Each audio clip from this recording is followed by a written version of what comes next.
कोई नहीं आया, कोई नहीं गया और कोई नहीं आएगा।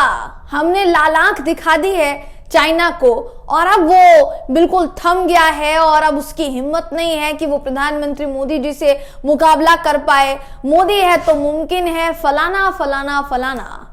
ये जितनी लाइनें हैं दोस्तों, ये लाइनें अगर आप गौर फरमाएंगे तो आपको कब से ये सुनने को मिल रही होंगी। कभी ना कभी तो प्रधानमंत्री मोदी जी को घिसे पिटे डायलॉग छोड़कर सच्चाई को स्वीकार करना चाहिए ना।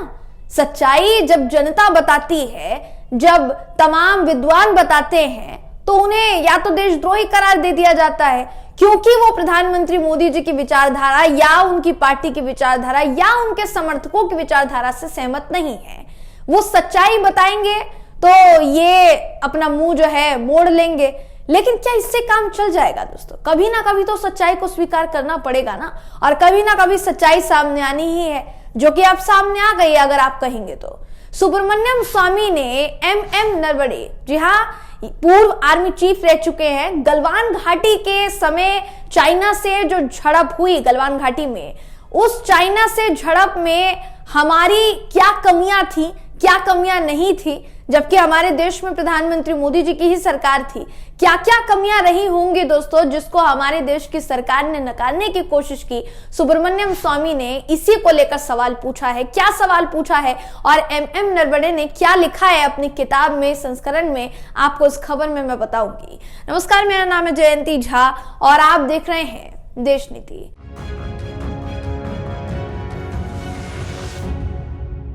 देश नीति, केवल सच्ची और पक्की खबरें। सुब्रमण्यम स्वामी बीजेपी के नेता हैं, वरिष्ठ नेता हैं, अभी भी बीजेपी के सदस्य हैं। बावजूद इसके अक्सर अपनी ही पार्टी को, खासकर अपने ही पार्टी के बड़े नेता और देश के प्रधानमंत्री को घेरते हुए नजर आते हैं दोस्तों अक्सर।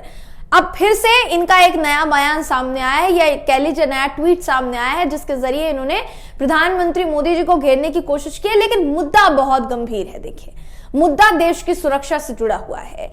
चीन को लेकर हमारे देश की सरकार का टेक क्या रहा है दोस्तों, ये हम भी जानते हैं, आप भी जानते हैं। राहुल गांधी कई बार इसको लेकर सवाल उठा चुके हैं, लेकिन राहुल गांधी को ही फिर ये कह दिया जाता है कि आप देश से प्यार नहीं करते, इसलिए आप इस तरीके के सवाल उठाते हैं, आपको चाइना से प्यार है। लेकिन असल में उन्होंने जो सवाल उठाए अभी तक वो कितने ज्यादा जरूरी हैं, ये आपको पता चल जाएगा। साथ में ये भी पता चल जाएगा कि सुब्रमण्यम स्वामी ने ट्वीट क्यों किया है। तो सबसे पहले तो मैं आपको सुब्रमण्यम स्वामी का ट्वीट दिखा देती हूँ, उसके बाद मैं आगे आपको बताऊंगी दोस्तों कि जिन नरवणे साहब का वो जिक्र कर रहे हैं, पूर्व आर्मी चीफ का वो जिक्र कर रहे हैं, उन्होंने अपनी किताब में क्या लिखा है जिससे प्रधानमंत्री मोदी जी और उनकी सरकार की पोल खुल गई है। इस वक्त आपकी स्क्रीन पर दोस्तों सबसे पहले तो सुब्रमण्यम स्वामी का ट्वीट है। पहले ट्वीट में वो ये लिखते हैं कि मोदी को हमें स्पष्टीकरण देना होगा कि क्या वो मुर्गे थे क्योंकि चीनियों ने उनसे समझौता किया था, क्या वो चिकन थे। मतलब ये एक बोलने का तरीका है कि उनको मोहरा कैसे बनाया गया। चीनियों ने, यानी चाइना के जितने भी लोग थे, या चाइना जो है दोस्तों, चाइना ने प्रधानमंत्री नरेंद्र मोदी जी को समझौता करने पर मजबूर क्यों कर दिया। कहीं ना कहीं इनका सवाल उठाने का लहजा ये था। इन्होंने कहा कि गुजरात के मुख्यमंत्री के रूप में उनकी यात्राओं के दौरान, उस वक्त वो गुजरात के मुख्यमंत्री थे, प्रधानमंत्री नरेंद्र मोदी जी की वो बात कर रहे हैं। वो कहते हैं कि इसलिए भारत माता की भूमि से चीनियों को खदेड़ने से आप डरते थे।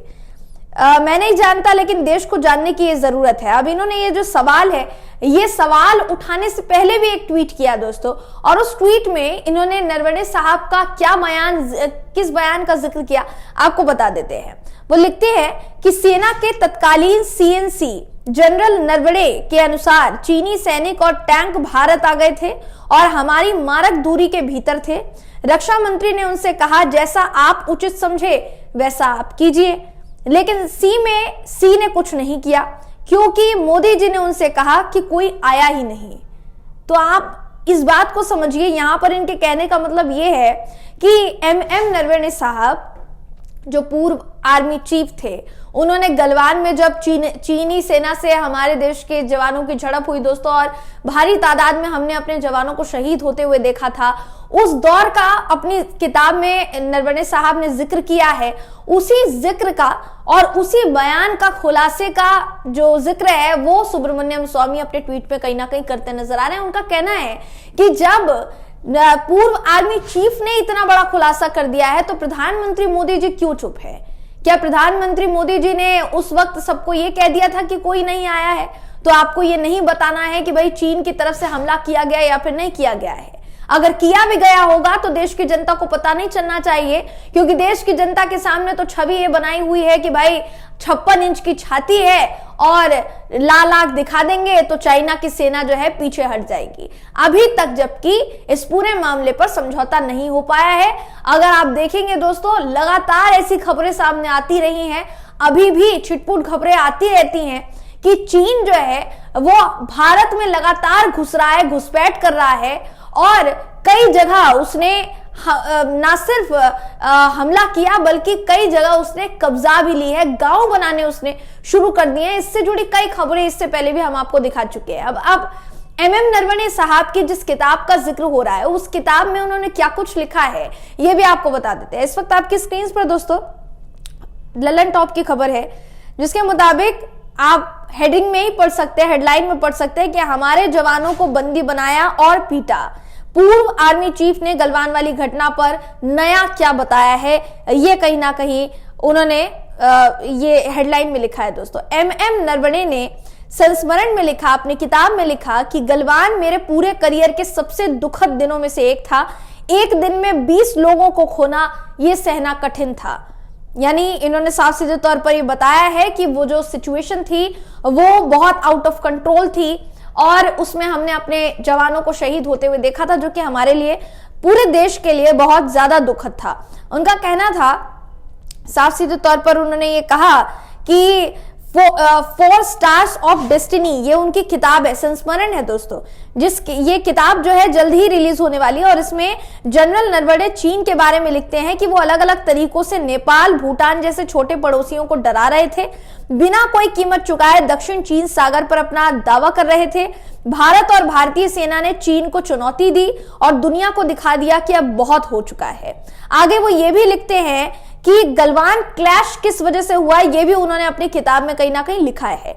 वो उनके मुताबिक दोस्तों चीनी सेना ने पेट्रोलिंग पॉइंट 14 में लगाए अपने 2 टेंटों को हटाने से इनकार कर दिया था, जिसके बाद भारतीय सेना ने उसी क्षेत्र में अपने तंबू लगाने का फैसला किया। फिर जब भारतीय सेना के जवान तंबू लगाने गए तो चीनी पक्ष ने हिंसक प्रतिक्रिया दी। वो लिखते हैं, 16 बिहार के कमांडिंग ऑफिसर कर्नल संतोष बाबू स्थिति को शांत कराने एक छोटी पार्टी के साथ गए थे, लेकिन पीएलए ने उन पर हमला कर दिया। अंधेरा होने के साथ दोनों पक्ष अतिरिक्त सैनिकों को लेकर वहां पहुंचे और रात भर मुठभेड़ जारी रही। हथियारों से लैस होने के बावजूद किसी पक्ष ने गोलीबारी नहीं की, बल्कि एक दूसरे के ठिकानों पर डंडों का इस्तेमाल किया और पत्थर फेंके। बेहतर कनेक्टिविटी के चलते चीन अपने ज्यादा सैनिकों को भेज पाया, जिससे उन्हें फायदा मिला। ये भी उन्होंने अपनी किताब में लिखा है। आगे वो ये भी लिखते हैं कि अगले दिन कुछ जवान जो रात में वापस नहीं आ सके या जो अलग हो गए वापस आने लगे। हाथापाई में घायल होने से 5 जवान की मौत हो गई थी। अगली सुबह जब जवानों की गिनती हुई तो हमें पता चला कि कई जवान लापता भी हैं। ये भी उन्होंने कहीं ना कहीं लिखा। आगे वो ये भी कहते हैं कि हमारे कई जवानों को चीनी सेना ने खाना या मेडिकल के बिना कुछ समय के लिए हिरासत में ले लिया था। वो बाद में बेस पर लौट आए। उनमें से 15 ने अपनी चोटों और हाइपोथर्मिया के चलते दम तोड़ दिया। ये मेरे पूरे करियर के सबसे दुखद दिनों में से एक था। एक दिन में 20 लोगों को खोना, ये सहन करना बहुत ज्यादा कठिन था। जब भारतीय जवान चीनी सेना के हाथों में थे तब उन्होंने वहां कई चीनी सैनिकों के शवों को नदी से बाहर निकलते देखा था। उनके साथ मारपीट भी की गई थी। सबसे बड़ा सवाल दोस्तों यहाँ पर ये जो कि इस खबर के बाद उठता है कि आप ये सोचिए कि इतना सब कुछ हुआ गलवान घाटी में, उस झड़प में, पूरी बहुत ज्यादा दुखद थी वो झड़प और सब हैरान थे, हर कोई हैरान था उस झड़प के बाद। लेकिन हमारे देश की सरकार ने उसको ठीक तरीके से सामने आने नहीं दिया। आपने किस तरह से उसको हैंडल किया? क्या अपने 20 जवानों को खोना इसको अच्छी तरह से हैंडल करना कहते हैं? हमने अपने 20 जवान शहीद होते देखे, उस पूरी गलवान घाटी हिंसा में जब पूरा युद्ध कहीं ना कहीं चीन से झड़प हुई, तो उस पूरे मामले का गुनहगार किसको माना जाए?